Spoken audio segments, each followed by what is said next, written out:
Debt consolidation and buying a home. How do they go hand in hand, right? Well, we're bringing in RE/MAX specialist Maria Raymer. She always has great advice. Good to see you again. Thank you for coming here and helping us with this, right? Because people, may have debt and they think, oh, I want to buy a home, but that doesn't necessarily have to be a deterrent because of debt consolidation, right? Correct. So what exactly is that? So what people are looking for now is a way that they can transition into the home that they need with the rates being so much higher. So the need is still there to expand whatever, if they have a baby, if something in their life changes, they need a new home, they want to make it somehow affordable to make that transition and still be comfortable in their monthly budget. Right. And that's what debt consolidation can do. If it's done right, it can allow them to get that house they need, but not increase their monthly debt. And so how do they go about doing that? What does that process look like for them? Great question.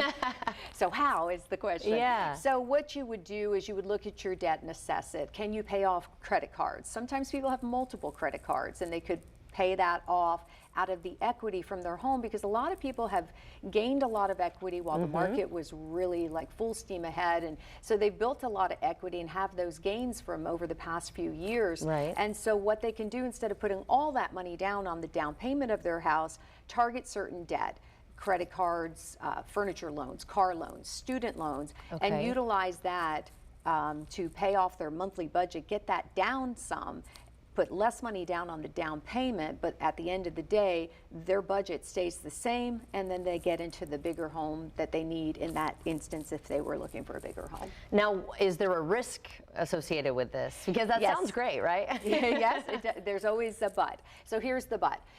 If you go and pay off all that debt and you get your budget in line and that monthly payment for the new house, everything works, you don't want to go back and charge up all that debt again. Right. And certainly having open lines of credit could be a little bit of a temptation. So I would close those accounts. If I paid off credit cards and did not want to charge that stuff back up again, I would, unless you're super disciplined and could throw that credit card into the desk and never use it, good for you. But for me, I would probably close out those accounts so I wouldn't be tempted to charge that debt back up. Of course, you could end up in a situation if you did that. So that would be the risk in it. Okay, well, thank you for warning us about that.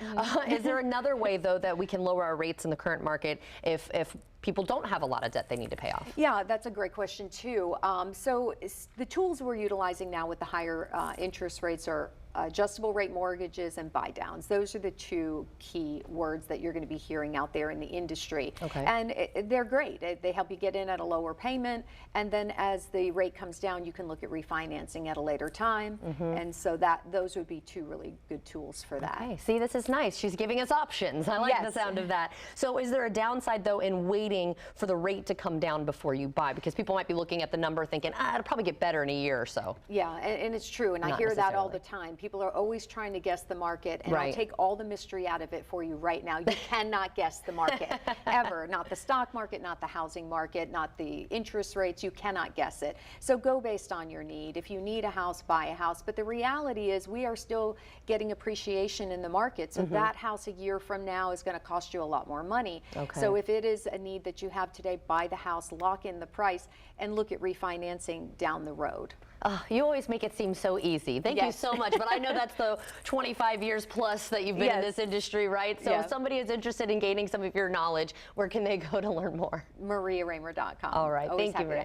Yes, you're always so great. Thank you so much for helping us out with that today. And of course, if you need to see this interview again, maybe get that information one more time, just head to our website, firstcoastliving.net.